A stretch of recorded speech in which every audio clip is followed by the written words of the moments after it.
Welcome to Module 3. This module is on support to victims and disciplinary actions.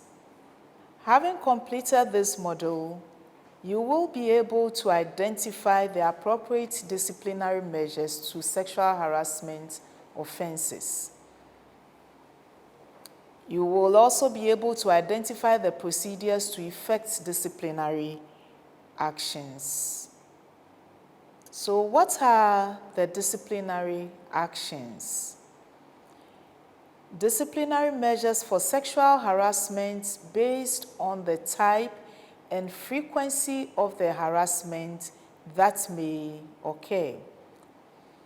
In addition to this, the grievance committee can use their best judgment in line with the GES Code of Professional Conduct to reach a decision on appropriate disciplinary actions. So now let's look at the procedures to effect disciplinary actions. First, on completion of the inquiry, the grievance committee shall submit to the disciplinary authority a report of the findings and recommended disciplinary action, which shall include the record of proceedings and any document or material tendered in as evidence. Second, if the disciplinary authority is satisfied that the charges are established, the disciplinary authority shall consider the recommendations of the grievance committee and agree on sanctions to be applied. Third, the accused person shall be informed in writing as to whether the charge or charges are established and the accompanied sanctions. Fourth, if criminal proceedings are instituted against a staff or student in any court of competent jurisdiction, ongoing disciplinary actions on the same allegations shall be suspended until the conclusion of the criminal proceedings are in courts. And finally, disciplinary proceedings may, however, be instituted before, during, or after the trial if the criminal offense also amounts to an infringement of the GES Codes of Conduct. Procedures to effect disciplinary actions. Per levels of authority in the service, the underlisted procedures must be followed. School level, the disciplinary authority will implement sanctions. If the stipulated sanction is above their mandate, it is then moved to the district level. District level, the disciplinary authority will implement sanctions. If the stipulated sanction is above their mandate, it is then moved to the regional level. At the regional level, the disciplinary authority will implement sanctions. If the stipulated sanction is above their mandate, it is then moved to the national level. And finally, at the national level, the disciplinary authority again will implement sanctions. If the sanction is above their stipulated mandate, it is then moved to the GES Council. GES Council, they would be the final disciplinary authority. The council also serves as the appellate body. Any aggrieved officer can appeal to the GES Council.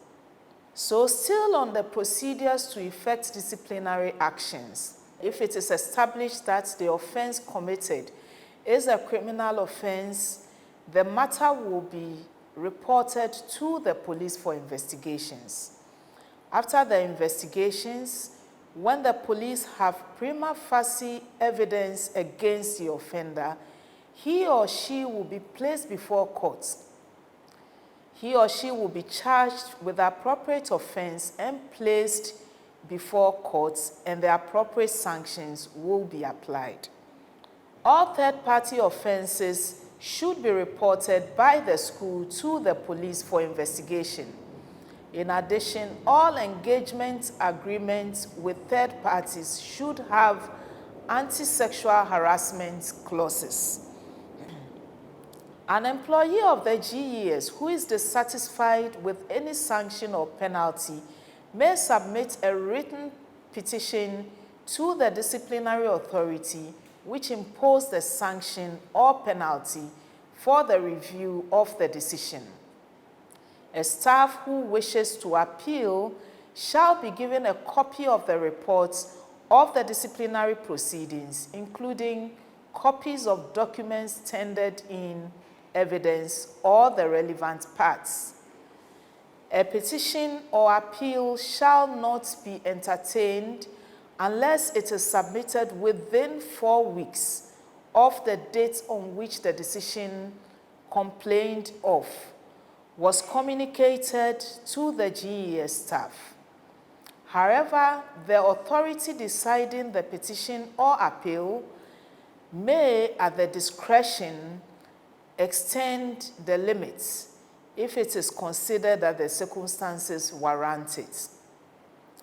An appeal submitted within 6 months of the date of the decision after an earlier appeal may be admitted if the authority considering that second appeal is dissatisfied that there appears in the second appeal new and material facts which have affected the former decision and adequate reason for the non-disclosure of those facts at an earlier date have been given. An appeal from an aggrieved staff shall be addressed to the next level of disciplinary authority, who shall appoint a panel to consider the appeal and submit a report for consideration. If the aggrieved employee is not satisfied with the outcome of the appeal to the next higher levels specified above, the employee may appeal to the GES Council through the Director General. A decision taken on the petition shall be communicated to the petitioner not later than 1 week from the date of decision. The GES Council shall be the final appellate body within the service. An employee shall have recourse to external bodies such as the National Labour Commission or the Commission on Human Rights and Administrative Justice, among others, after exhausting all processes within the GES. An appeal shall not lie against a decision taken or confirmed by the President of the Republic of Ghana unless the complainant considers it necessary to seek redress in a court of competent jurisdiction. Thank you for undertaking this course.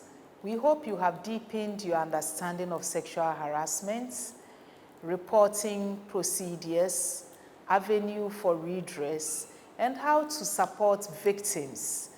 We also hope that you have deepened your understanding on the various disciplinary actions that go with sexual harassment. Finally, we hope that you are going to be an anti-sexual harassment champion within your institutions. Thank you in advance.